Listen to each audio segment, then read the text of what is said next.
केरल की एक तस्वीर वायरल हो रही है, आप लोगों ने देखा होगा कि ममता बनर्जी के राज्य में कहर बीजेपी ने बरपाया और राहुल गांधी के माथे पर टीका किसने लगाया। ये दोहरी राजनीति से कब कांग्रेस पार्टी अपने आप को बाहर निकाल पाएगी। इधर माथे पर टीका और उधर राहुल गांधी को टोपी पसंद। राहुल गांधी को ये बताना चाहिए कि इस बात का ऐलान कैसे कर देते हैं कि अगर बीजेपी की सरकार गई तो अयोध्या में दोबारा राम मंदिर तोड़ा जाएगा और बाबरी मस्जिद बनाई जाएगी। राहुल गांधी ये बताएं कि क्या उन्हें हिंदुओं की वाकई चिंता है। और ये अलगाववादी प्रधानमंत्री मनमोहन सिंह के साथ फोटो खिंचवाते थे, उस फोटो को सोशल मीडिया पे अपलोड करते थे। योगी आदित्यनाथ ने खुले मंच पे कई बार ये कहा कि ये लड़ाई 80-20 की है। राहुल गांधी इसी 80-20 की लड़ाई को 20-80 करना चाहते हैं, यानी कि 20% मुसलमानों का वोट राहुल गांधी को पूरा चाहिए, 80% हिंदुओं का वोट नहीं चाहिए। जैसे योगी ने जय श्री राम का नारा दिया, क्या राहुल गांधी के पास भी कोई नारा है। दोस्तों नमस्कार, मैं आपके साथ अभिषेक शांडिल, आप देख रहे हैं ग्लोबल भारत टीवी। दरअसल मुद्दा यह है कि योगी आदित्यनाथ ने 2022 के चुनाव में 20-80 की लड़ाई छेड़ी थी, लेकिन राहुल गांधी 80% लोगों को ठुकरा कर 20% के दरवाजे पर क्यों जाना चाहते हैं। अखिलेश यादव राहुल गांधी की दोस्ती में दरार पड़ गई है और मायावती के दरवाजे पे अखिलेश यादव ने एक संदेश भिजवाया, जिससे बिना पढ़े ही मायावती ने वापस दिल्ली लौटा दिया है। योगी आदित्यनाथ ने हिंदुत्व की लड़ाई शुरू कर दी है, जय श्री राम का नारा दे दिया है, लेकिन राहुल गांधी को ऐसा लगता है कि वो मुसलमानों के सहारे यूपी में योगी आदित्यनाथ को हराएंगे। अगर वो यूपी चुनाव हारे तो उनकी सेंचुरी हार की हो जाएगी, क्योंकि अगर एक हार उनकी जिंदगी में और जुड़ जाए तो कुल हार की संख्या 100 हो जाएगी। इस बात को समझेंगे कि राहुल गांधी भाईजान बनने की कोशिश क्यों कर रहे। क्या पूरे देश के मुसलमानों का वोट कांग्रेस को मिल जाए तो राहुल गांधी नरेंद्र मोदी को सत्ता से हटा देंगे। क्या यूपी के मुसलमानों का वोट अगर राहुल गांधी को मिल जाए तो क्या वो योगी आदित्यनाथ को हटा देंगे।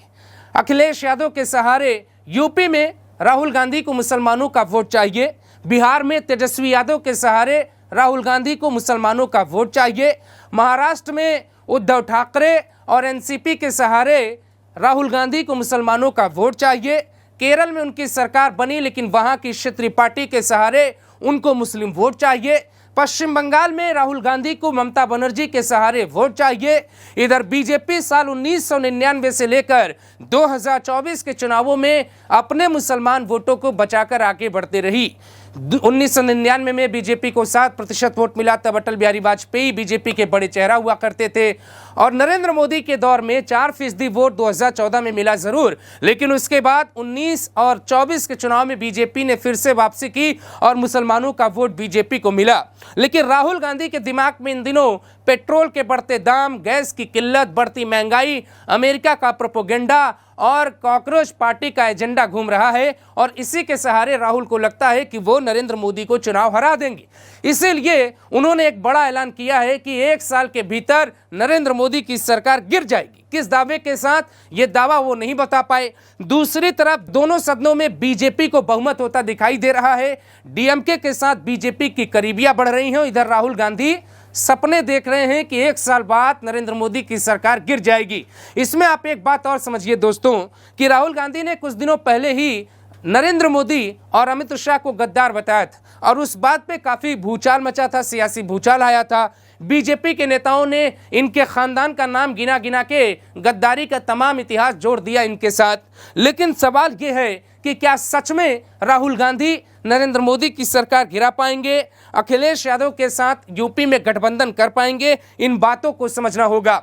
अखिलेश यादव से राहुल 120 सीटें मांग रहे हैं, 150 सीटें मांग रहे हैं। उनको ऐसा लगता है कि अगर 150 सीटें मिली तो उनका वर्चस्व यूपी की सियासत में बढ़ेगा। लेकिन 90 के दशक के बाद मुसलमान हो या हिंदू, कांग्रेस को पूरी तरह से दरकिनार कर चुके हैं।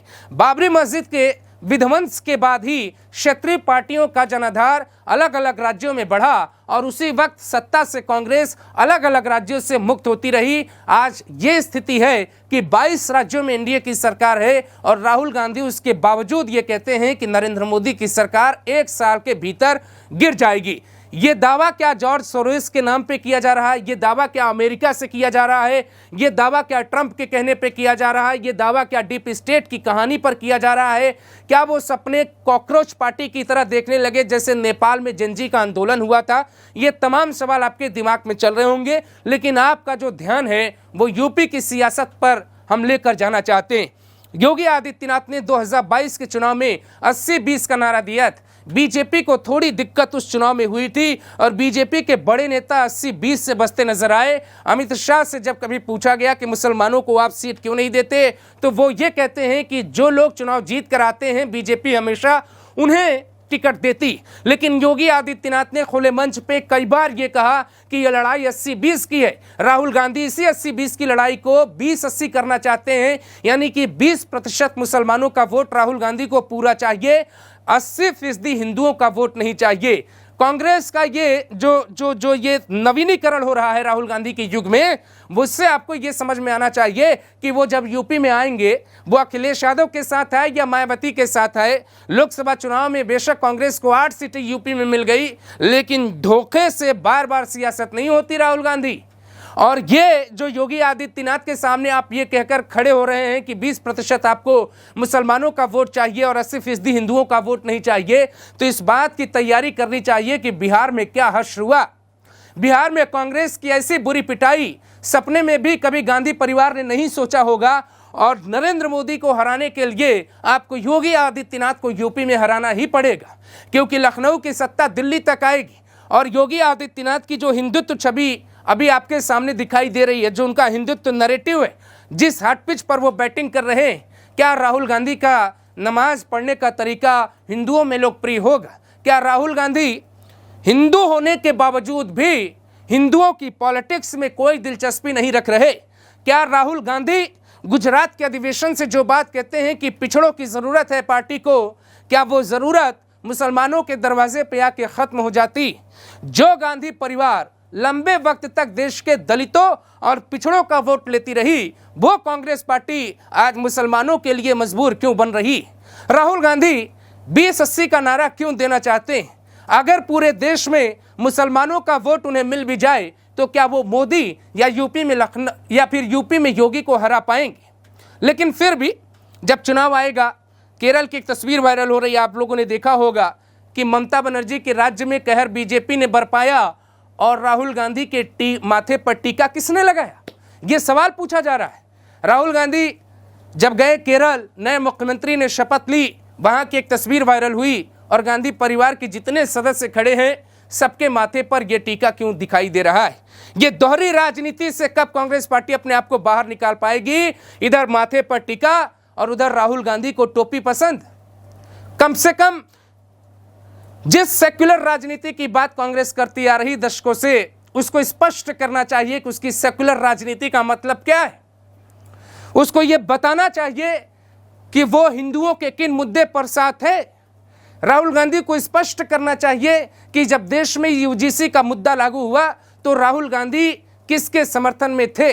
राहुल गांधी को यह बताना चाहिए कि उन्हीं के नेता इस बात का ऐलान कैसे कर देते हैं कि अगर बीजेपी की सरकार गई तो अयोध्या में दोबारा राम मंदिर तोड़ा जाएगा और बाबरी मस्जिद बनाई जाएगी। राहुल गांधी ये बताएं कि केरल में जो केरल फाइल्स मूवी आई, केरल में हिंदुओं के साथ क्या हो रहा है। राहुल गांधी ये बताएं कि क्या उन्हें हिंदुओं की वाकई चिंता है।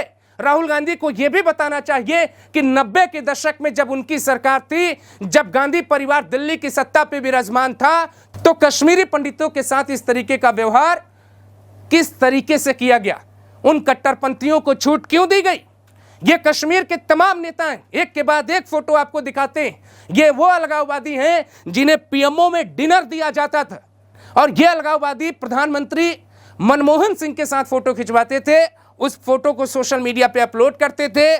जम्मू कश्मीर के अखबारों पे यही फोटो छपती थी, यही फोटो पाकिस्तान में छपती थी। इसी फोटो का आधार बना के यूएन और कश्मीर का मुद्दा लोग उछालते रहे। तो राहुल गांधी जिस 80-20 की बात कर रहे, उन्हें स्पष्ट करना चाहिए कि क्या वो भी कहना चाहते हैं कि जैसे योगी ने जय श्री राम का नारा दिया, क्या राहुल गांधी के पास भी कोई नारा है? अगर नहीं है तो फिर यूपी में एक हार की और तैयारी कर ले। अखिलेश यादव से उनके रिश्ते कमज़ोर हो रहे हैं उनको समाजवादी पार्टी किसी भी स्थिति में 120 सीट नहीं देगी, क्योंकि कांग्रेस का जो हश्र बिहार में हुआ, जो हश्र तमिलनाडु में हुआ, जो हश्र पश्चिम बंगाल में हुआ, आसाम के भीतर एक नई कहानी। आसाम के मुसलमानों ने कांग्रेस को वोट नहीं किया और कांग्रेस को लेकर वहां के जो नेता हैं बदरुद्दीन अजमल, वो ये तक कहते हैं कि कांग्रेस पार्टी मुस्लिम लीग बन गई। अब मुस्लिम लीग का मतलब आप समझ रहे होंगे, लेकिन अगर मुस्लिम लीग की पार्टी बनकर कांग्रेस यूपी में आएगी तो बाबा का बुलडोजर यूपी में क्या करेगा, इस पे आपको कमेंट करना चाहिए दोस्तों। नमस्कार।